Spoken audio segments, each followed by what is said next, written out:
નમસ્કાર દર્શક મિત્રો, આપ જોઈ રહ્યા છો કાનાબાર ન્યૂઝ.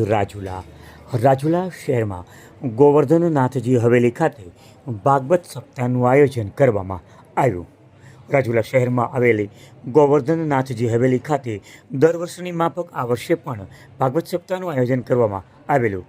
રાધાષ્ટમીના દિવસે પુષ્ટિ માર્ગીય પરંપરા મુજબ રાધાજીનો પ્રાગટ્ય દિવસ હોય ત્યારે દર વર્ષે આ હવેલી ખાતે ભાગવત સપ્તાહનું આયોજન કરવામાં આવે છે. આ ભાગવત સપ્તાહમાં વક્તા તરીકે દર વર્ષની માફક આ વર્ષે પણ રજનીદાદાએ પોતાની મધુર વાણી શ્રોતાઓને પીરસેલી. આજના આ રૂડા દિવસે રૂકમણી વિવાહ હોવાથી જાન દોશી પ્રેસવાળા ધીરુભાઈને ત્યાંથી આવેલી કન્યા પક્ષ તરીકે પિયુષભાઈ જાનીને દીકરી રૂકમણીજી બનેલા.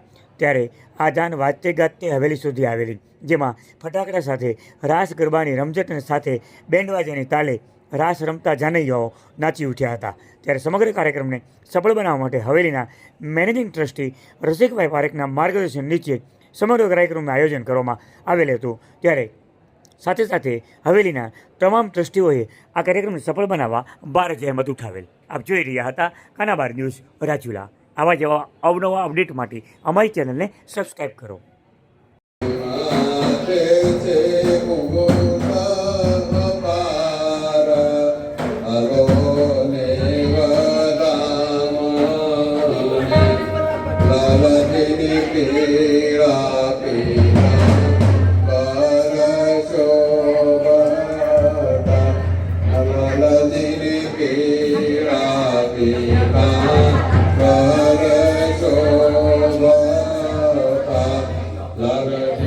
કંઠે